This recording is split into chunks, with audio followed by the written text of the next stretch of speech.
Welcome everyone. We will start the webinar shortly in 3 or 4 minutes time. We'd like to let other participants join as well. Thank you.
Welcome everyone. I'd like to repeat that we'll wait another 2 minutes to let all the attendees enter the webinar, and we will start in 2 minutes. Thank you.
A very good morning, afternoon, and evening, everyone. Welcome to today's webinar about one-stop shop, the new EU VAT rules. This webinar is meant for marketplace sellers based outside European Union. My name is Letwi Zuang. I serve as the Marketing and Communications Manager at Global VAT Compliance, known as GVC. Today, I'll be the webinar's moderator, this webinar is bringing together participants from across the world. We are delighted to have all of you with us today. Before jumping fully to the agenda of the next hour, I'd like to direct you to some housekeeping details. Presenters will be able to answer a small number of questions coming from the participants today. So if you have any question, please make sure to use a Q&A function. You can see a Q&A button on the bottom of your screen. It is also visible on my presentation on the left side. In order to share insights or reactions or engage with your fellow participants, please use the chat box. The chat box is also available on the bottom of your screen, and the example of the icon is being shown on this presentation as well on the right side.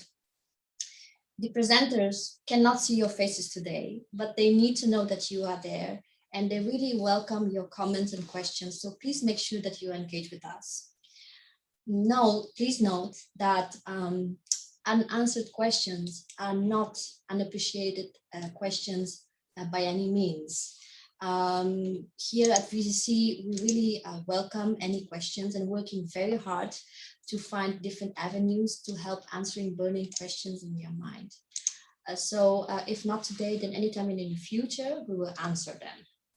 Please also note that as important as this topic is, at this webinar, we will focus on how one-stop shop, or so-called OSS, has impact on business sellers who sell on online marketplace sellers and those businesses who are based outside European Union.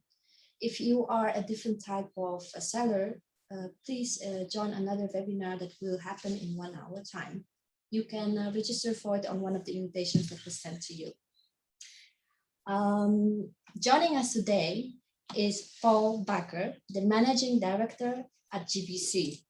Paul has over 20 years of experience in indirect taxation and procedural tax advisory. Paul leads GVC's taxation, consultancy and digital taxation practices, performing both legal analysis and tax analysis in international transactions. Paul is recognized by International Tax World Review as one of the Netherlands' leading indirect tax advisors. So we are very lucky to have him today. Michał Telka is joining us from GVC as well. Michał is a business development manager with over 7 years of experience in legal and tax consultancy. Michał started his career in various legal firms and one of the big fours, which he later left to become a tax and legal consultant in commercial estate companies and now GVC. With this introduction, I'd like to turn things over to our first presenter, Paul Bakker. Thank you, Duong, for this kind introduction, and welcome everybody. Great that you join us on this Friday morning, afternoon, or evening, wherever you may be. This is the agenda I have installed for you today. First, we talk about the EU VAT system and the main changes that are coming up and the framework in which they all fit. Then we will touch upon the one-stop shop schemes for online marketplace sellers that are coming up. Very important topic for the non-EU audience is, of course, the marketplace as deemed suppliers. The import scheme, if you are selling goods that are located outside of the EU. We're going to talk a little bit about a special arrangement, which is kind of the fallback scenario if goods are shipped without applying for one of the schemes. And then the union scheme, so the new way of trading in the EU in B2C sales. And then lastly, also address the non-union scheme for online sales of goods.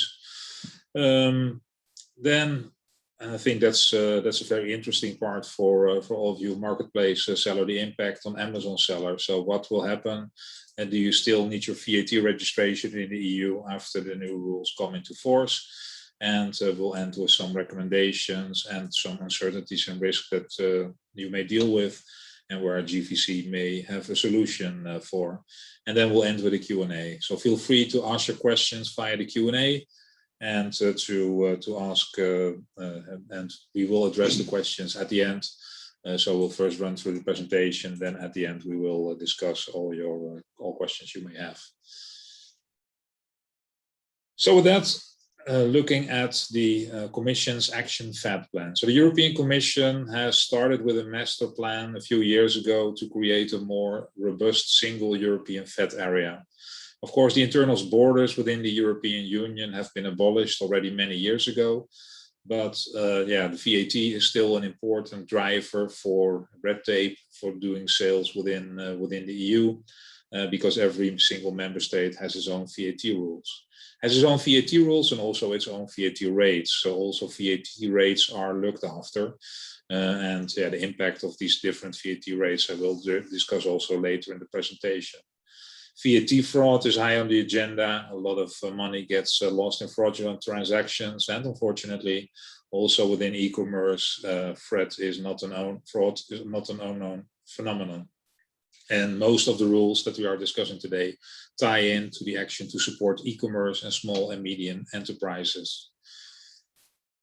Some facts on VAT and some show starters for starting this initiative by the Commission. So these are the numbers that date back to the time that all this was started. And the VAT fraud in all of the EU involved around 50 billion in cross-border VAT fraud. As such, you can say, well, that's not that much if you see that the total VAT collection in the EU at the time was 1 trillion. Another element that is important is that the current VAT rules came into force in the early 1990s, so they're pretty old. And also e-commerce as such was a different ballgame then. And distance selling meant that companies would sell their catalogs to another country, and you could fill out a coupon, send it back, and then a few weeks later you got your bag of stuff, and you got it back, and that was about it. The internet hardly existed. And yeah, of course, we all know that times have changed, and yeah, e-commerce is so a critical element of the whole economy that the rules need to be adapted to that. Also, the VAT gap, so the theoretical VAT collection compared to what is actually collected is a source of concern. It was 168, and some of the initiatives have already created a better situation. I think the last known number is 140 billion, so already 28 billion extra is collected, but it also depends on the countries. So the VAT gap, so the missing VAT revenue in Sweden, for example, is only about 1%, when on the other end of the spectrum, it's 33% missing in Romania. So it depends per country how much VAT is missed. And also the VAT fraud should be reduced. I think as a result of these rules that we are discussing today, the impact is rather minor, I must say, because the amounts are not that high compared to other types of fraud. So why do we have changes? Well, the first difficulty when dealing in the EU, and you will know that as you deal on marketplaces throughout the EU, B2C sellers are burdened with quite significant administrative obligations. And it can be the case, and several of our clients have the experience, that if you are successful at selling goods to consumers in other member states, you have to be VAT registered in up to 27 member states. And some of our clients actually are. They have all the VAT registrations, plus the surrounding countries like the UK and Switzerland and Norway. So that means that you have to manage VAT compliance in 30 countries. That is quite a lot. And yeah, that is a reason that the European Commission said, well, maybe we should change that system. Secondly, on purchases from outside the EU, sales, e-commerce sales from other parts of the world are becoming more and more popular. And currently it's the case that all purchases below 22 euros are tax-free. So it's tax-free shopping on this platform that sell these goods from coming from other parts of the world. And as you can imagine, that is a disadvantage to EU sellers because they have to sell everything with VAT. Another problem is there that even though the max is 22 euros for the threshold, since there are hardly any checks, there is structural undervaluation. So even if you make a purchase for, say, 70 or 80 euros, then the seller outside the EU is happy to add customs documentation saying that it was only 5 or 15. And of course, the EU member states are missing out on revenue because of that. Now, who will benefit from these changes? First of all, businesses trading in the European Union and having to deal with cross-border VAT compliance. The new rules make sure that you can deal with less VAT registrations, and that should enable better cross-border trade. Also, EU businesses will benefit because they don't longer have the unfair competition from non-EU sellers who sell without VAT being charged. And the member state will increase their revenue. It was expected at the time with 7 billion euro annually. And you should not underestimate this amount because 7 billion doesn't sound like much. Why would you bother if you have a total VAT take of 1 trillion? But because of the rules, also the allocation of the VAT collection will be more diverse. Currently, for example, Germany will collect most of the VAT that is sold on Amazon Germany, for example, one of the largest platforms in the EU. And most of the VAT will go to Germany. As a result of the new rules, much more of the VAT will flow to other member states where the consumption actually takes place. So it will also make sure there is a more fair distribution of the funds.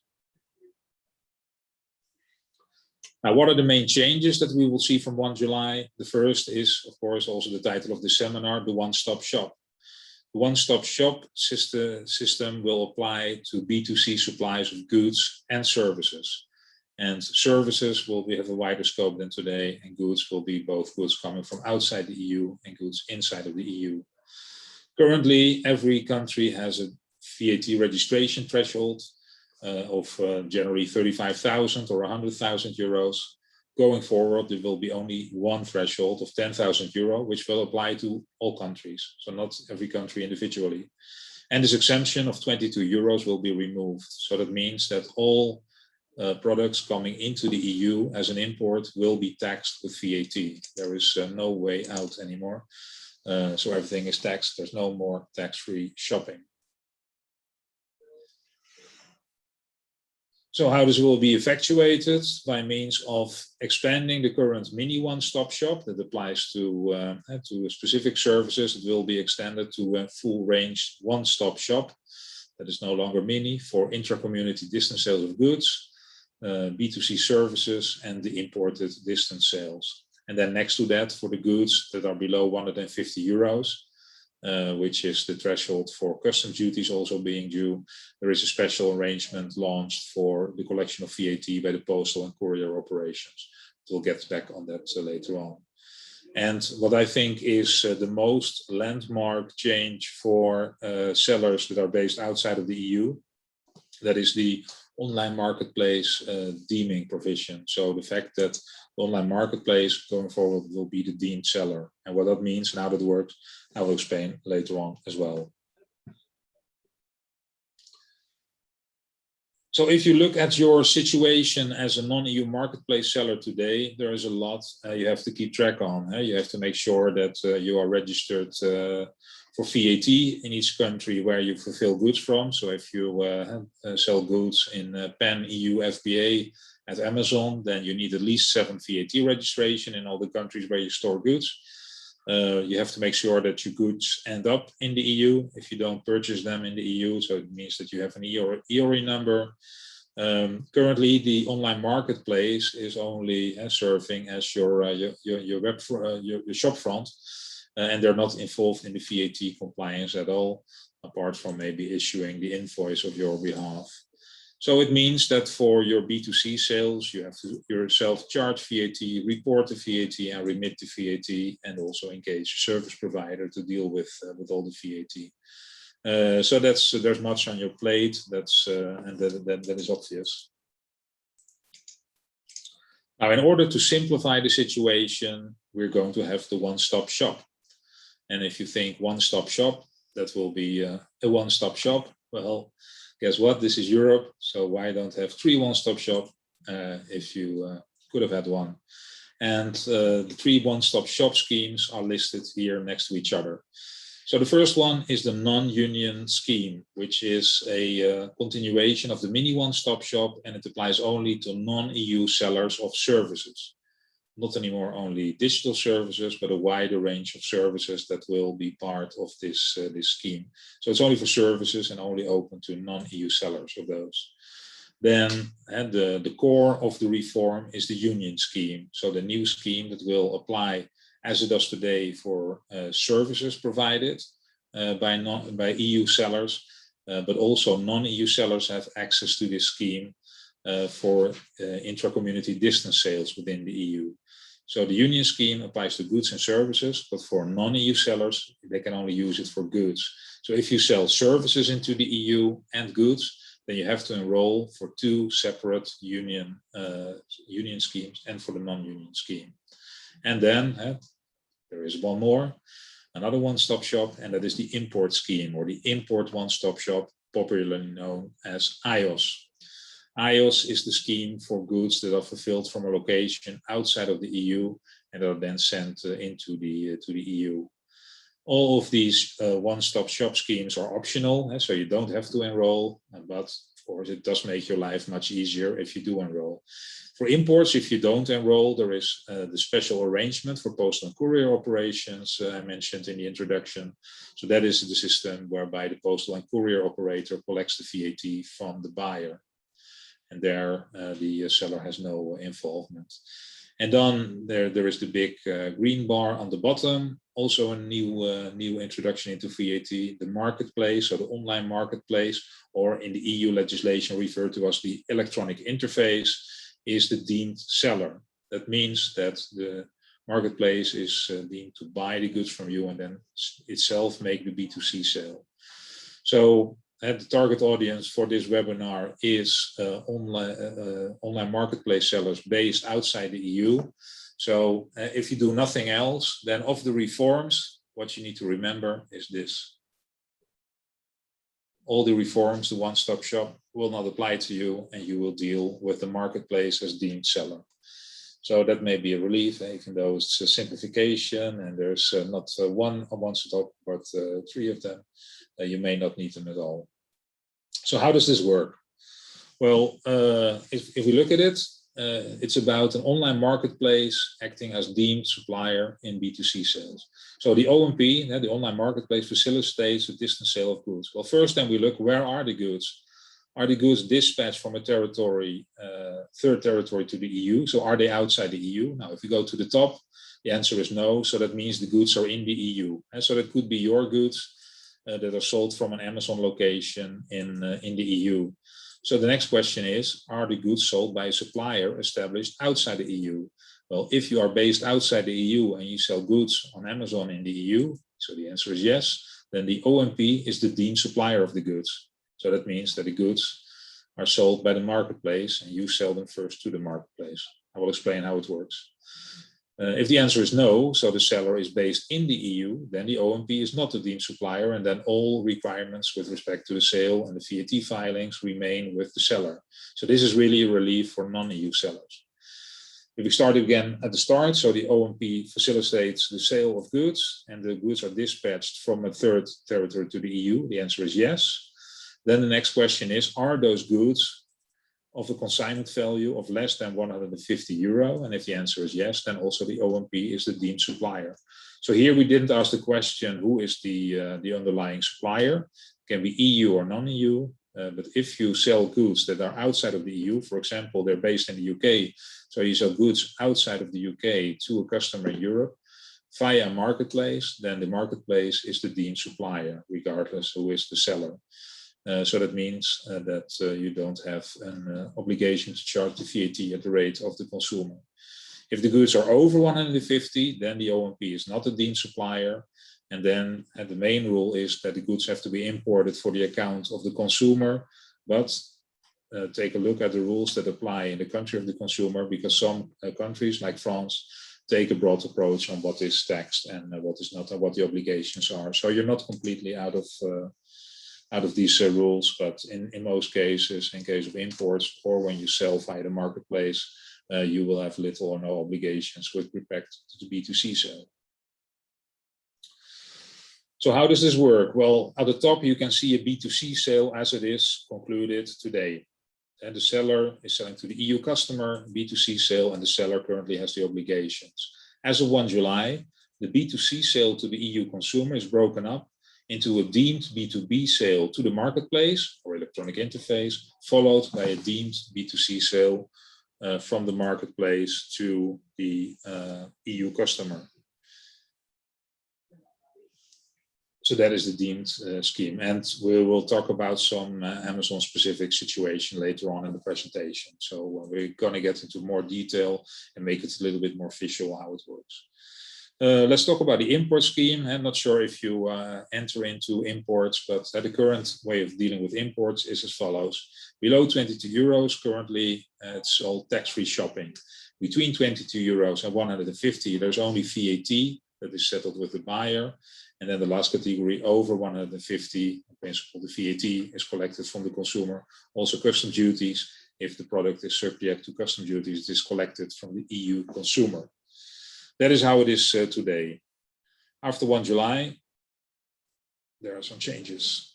The top two don't function anymore. So only the situation for over 150 remains, but the tax-free shopping is over.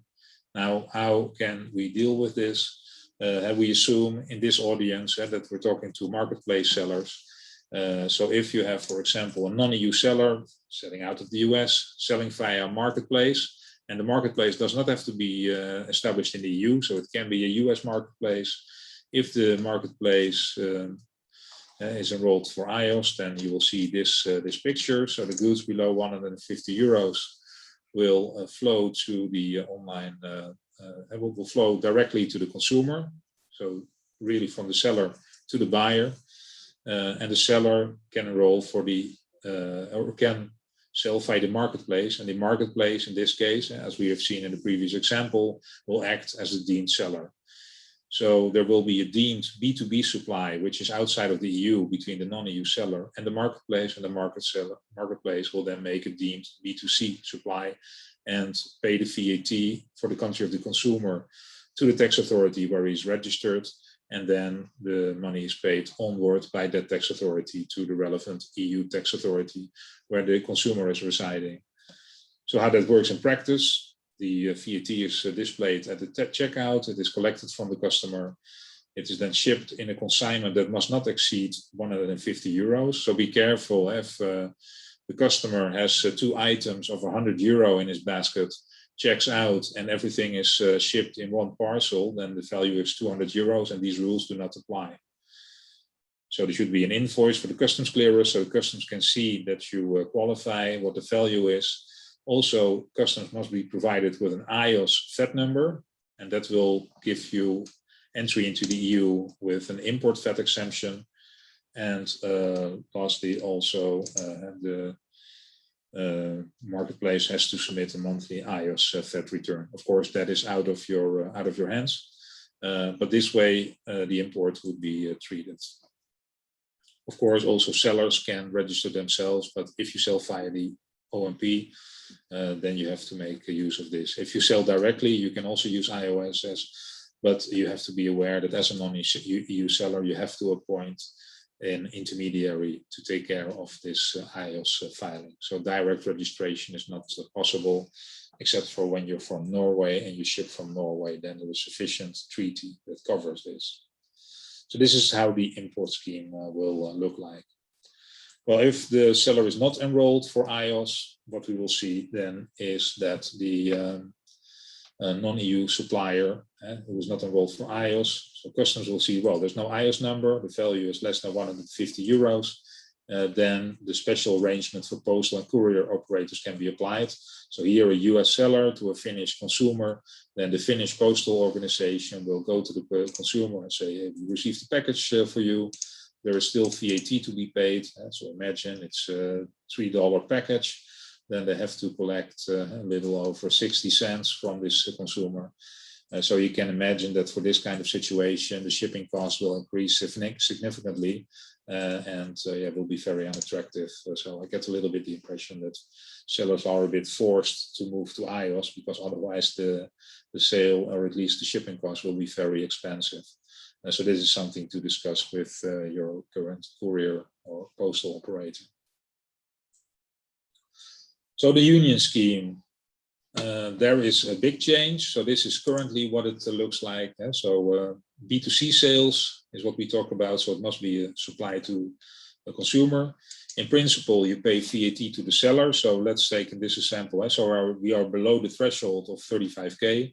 And here I mentioned a Netherlands seller, but it can also be a non-EU seller selling from a location in the EU. So you're under 35K. So then you settle the VAT with the Dutch tax authorities and ship the goods to Finland. So the Finnish customers' goods will be taxed with Dutch VAT.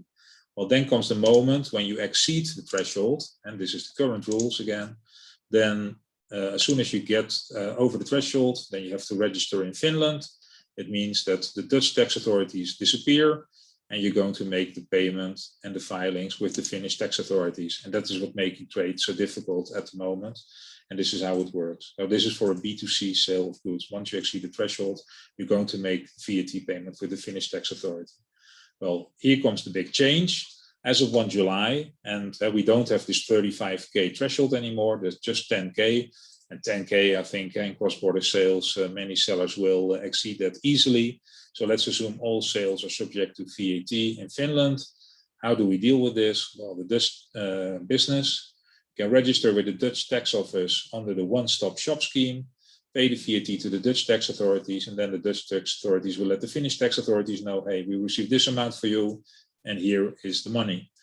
And that way it is settled. So no direct interference of the Finnish tax authorities anymore with the foreign seller. That is how the system works. But of course, for non-EU Amazon sellers, it works a little differently. And that's what we are going to discuss right now. So just to think about what does the situation look like. If you sell on Amazon FBA, as you will know, you have to be VAT registered in every country where you use a fulfillment center. You have to be VAT registered in order to deal with the import VAT for goods that move into the EU. You need to account for the FC transfer, so the transfer between the Amazon location in different countries in your VAT return. And we call that a deemed inter-community supply or acquisition. Local sales need to be reported, and if you exceed the distance selling threshold in a country where you have not stored goods, then you need to register there as well. And also when you sell goods to a destination countries, a country where you are VAT registered, and you opt to be taxed in the country of destination. That is the landscape that we're looking at.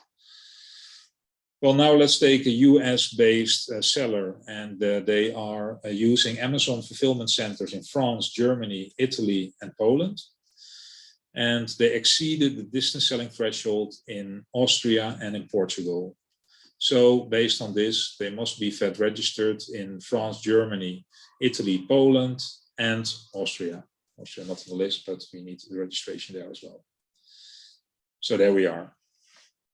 And here we see the situation of the client. So we're based in the US, fulfillment centers in Germany, Italy, Poland, and France, and customers also in Portugal and Austria, where we exceeded the distance selling threshold.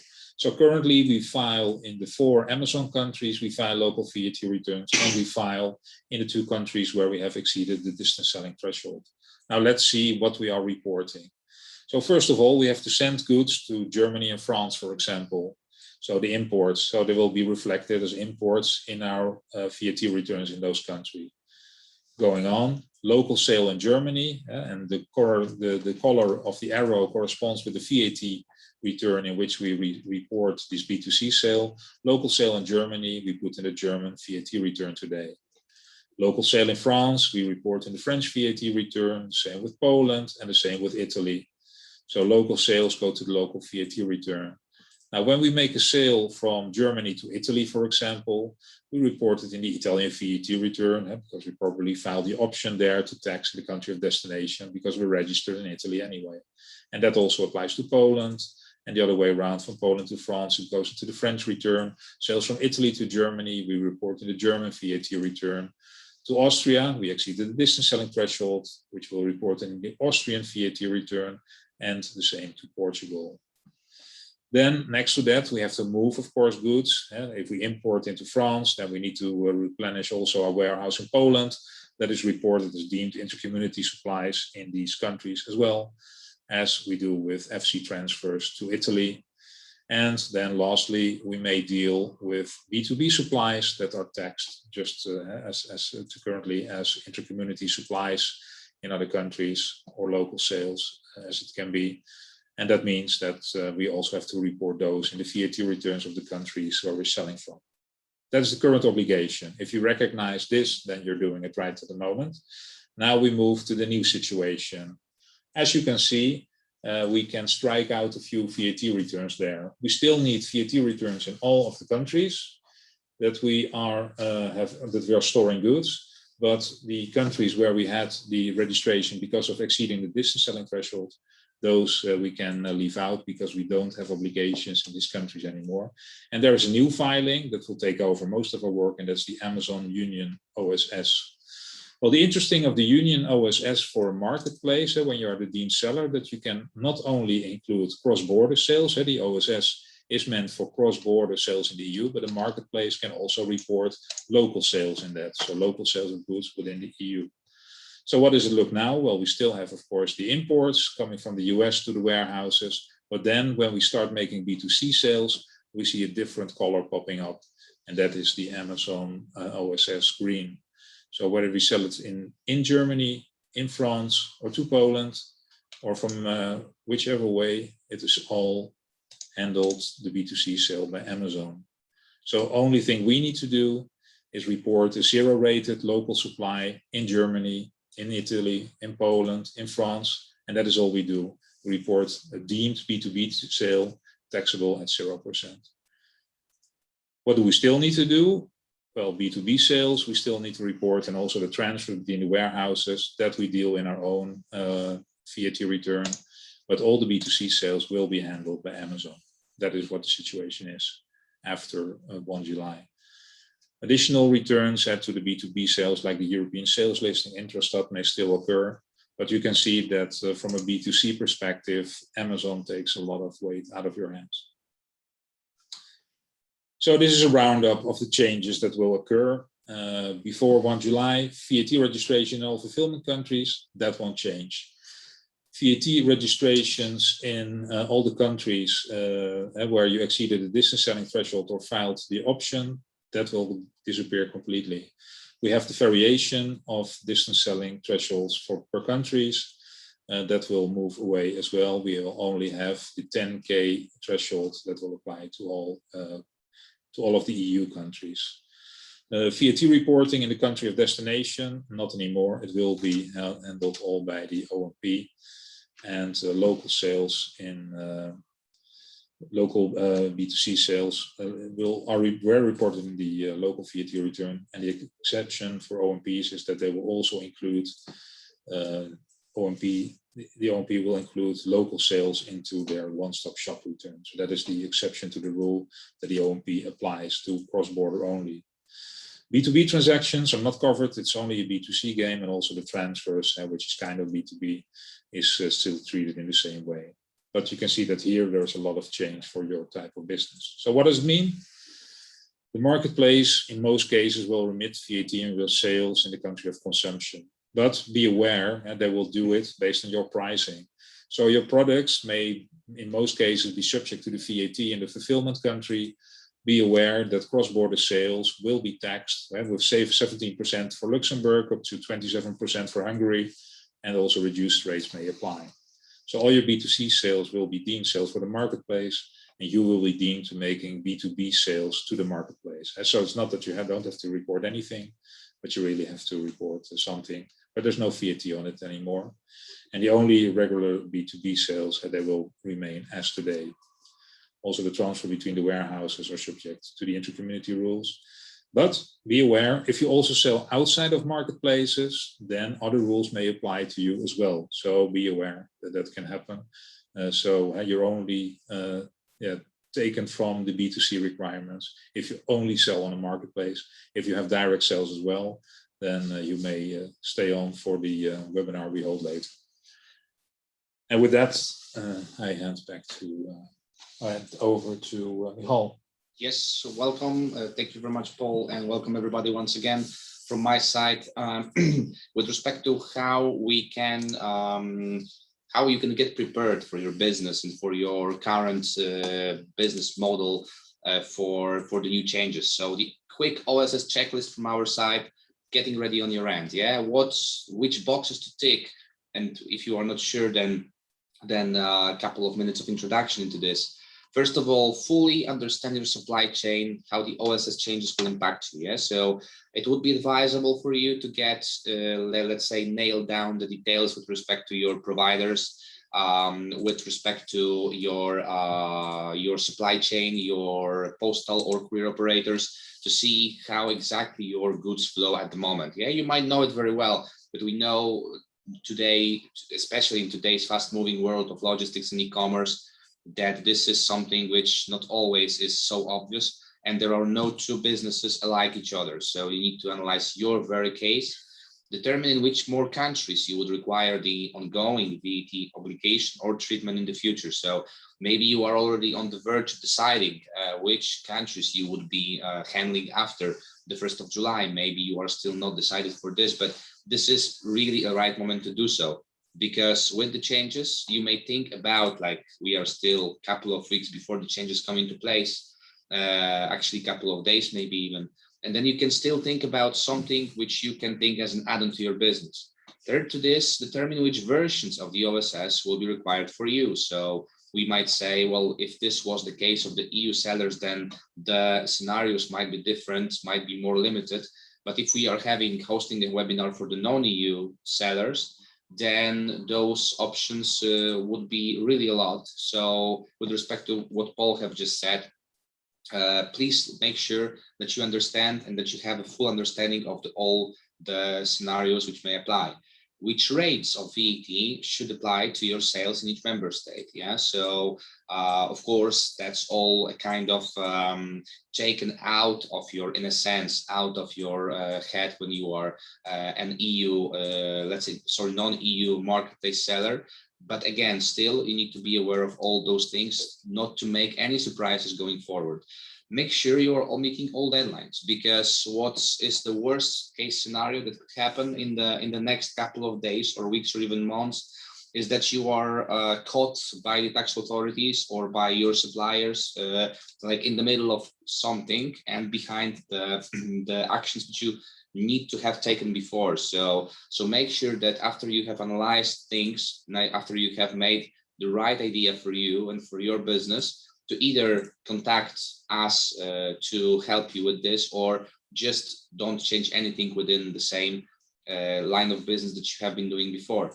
You need to ensure also that your e-commerce accounting systems are fit for the purposes. Yeah, I can imagine that a lot of you, or the majority of the e-commerce sellers, are using a lot of payment checkouts, different accounting systems, different environments, ecosystems for fulfillments. So you need to make sure that they all comply with the new rules. And last but not least, make sure you're investing in appropriate mechanisms for uploading and retrieving sales data, because we also can see, and also we have seen this before in our career and experience in GVC, that there are a lot of different mechanisms which not exactly, let's say, mirror what should be taken into account with this. Let's move to the next one, which will be then from our side a kind of presentation of how we can help you. So what kind of our expertise when this might be. Of course, first, and that's not a surprise at all, current FB registrations remain still in place as required. So we can continue to serve you, and you can really make sure, for those of you who don't know us yet, that GVC is the company who can basically on a global, with the global footprint, can make sure that you are registered in all the countries that you really require to do so. And of course, if you still keep storing goods in any of the Amazon warehouses, still this registration would be needed. So you may feel free to either continue or start working with us. Then next to this, we have the advisory on new situations. So a lot of you, and we have seen this in the past as well, have been quite puzzled, have been quite not sure what to do, how to apply the changes, how the system should change after the 1st of July. What does it mean for me as a seller, right? So in this case, well, we have a very great news for you, because you can just click on the schedule a call meeting with us, and in a couple of minutes or even more if it's needed, this is a, let's say, quick free consultation for you, in which we will be able to tailor-made our further advisory or our further services, which we can give you after this. And you can opt in or opt out. There is no basically any kind of commitment on your side. Yeah. Third to that, of course, which maybe should be also stressed here, support within the OSS VAT return calculation and filing. So what we can do is we can, of course, and we have been nailing down the details for the last couple of weeks, we can make sure to provide you with these services whenever you are asked by your suppliers, by your accountants, by yourself about the OSS solution, where to get this, how to get this, and which pricing, then don't hesitate to contact us. Last but not least, very importantly here, automated extraction of the sales data from your web store, web shop. No more manual uploading. Sorry, this is an option which enables you and gives you a hassle-free and hands-off approach towards the data, because of course I can imagine, and we have seen this also before, that not only Amazon can be taken into account. You can also have eBay. You may also have other marketplaces. You may be using the newer ones, which are just coming into the play. So in all this, let's say, jungle of data, you need to make sure to use the right ones. And we provide you with automated extraction software, using which you will be able to be just integrated with all of your sales with our systems, which means that there is no manual uploading quarterly, monthly, or whichever the period filings really are anymore. And with this, I would like to move to the very summary of what you can do with respect to this. Visit our one-stop shop information center for more information. You can see some useful links there. Use our free assessment tool to check what preliminary implications OSS has on your business. Or you can also book a one-on-one consultation with one of our experts for a more customized recommendation to your situation. And those three options are, of course, not the only ones, but are the most important ones that we can, in a sense, publish to you and make sure you know about them. And trust me, with choosing any of them, for sure you will not be left behind with the new law. And so that would be all from my side. Thank you. I will hand it over to Duong right now. Thank you very much, Paul and Michal, for this deep dive into the OSS. I'd like to direct you to a question coming from Josefa from Comfort Click. Paul, Josefa has a question. Her business sells on Amazon EU using Pan-EU FBA, mainly selling to Germany and Poland. How will these impact the business? That's the first question. Well, the first question is if you're based outside of the EU, if this is the case, then the sales made via Amazon will be subject to these deemed rules. So you will still have to do the filings in these countries, but the VAT charged to the consumers will be handled by Amazon. So that is, that's the first question. So that way you're impacted. The sales report you get from Amazon will basically have local B2B supplies to Amazon and not to the consumer anymore. That will be the main impact. Thank you very much, Paul. And another question coming, Josefa, is that also her business is selling via the website using the German 3PL. They'd like to know how this will impact the business model, how OSS will impact the business model of the company. Yeah, that ties into the last bullet point that I talked to earlier. So if you have next to your marketplace sales also direct sales from your website, and if they are fulfilled from a 3PL warehouse in the EU, then it means that you are making your own sales. So those fall outside of this Amazon deeming provision. So that means that you have your own OSS obligation. So then the best strategy would be to register for OSS in one of the countries where you're already VAT registered. So you can make use of this OSS union scheme facility and report a VAT on your cross-border sales in the OSS return. Thank you very much, Paul. And here's, we receive a lot of questions from you, and we are so really overwhelmed by the amount of enthusiasm, but also questions that you may have. But unfortunately, due to time limitations, we have time only for one more question, whereas we will address other questions later. Here's a question coming from Samuel Greenwald. Will EU open up deferred VAT similar to UK for imports of goods? Would you like me to? Can you yes. repeat the question? Yes. Will European Union open up deferred VAT similar to UK for the imports of goods? Well, that's always an interesting question in the European context, because the import is managed on a country-by-country basis, and some countries have opened the facility to defer VAT once you introduce them into the EU, and other countries do not have that possibility. That is not part of these plans. So in countries where you currently have a possibility to defer import VAT, then that will still be the case. The only thing is, of course, for the imports under the IOS, they're under 150 euros, there will be an exemption of import VAT. But for sending goods to the marketplace fulfillment centers, If you do that, then yeah, you can only bet from the deferment if the country applies that. So if you send it to Germany for import, it does not apply. If it's you send it to the Netherlands and appoint a fiscal representative, then you can apply, and the same applies, of course, to Spain, Spain, France, Belgium. So there are several countries that offer that option, but it's not a part of this. So the new rules only deal with EU B2C transactions or import B2C transactions. So yeah, a full range import of post-VAT accounting, like the UK has introduced, that is not connected to this program. Thank you very much, Paul. As you have may already noticed, One Stop Shop was designed to introduce simplifications, but if your business model is impacted by the diversity of types of goods and channels and locations of your customers, you need to take in consideration a lot more details when it comes to VAT. So with this thoughts in mind, on behalf of GVC, I would like to thank all of you, all of the participants, for joining us today.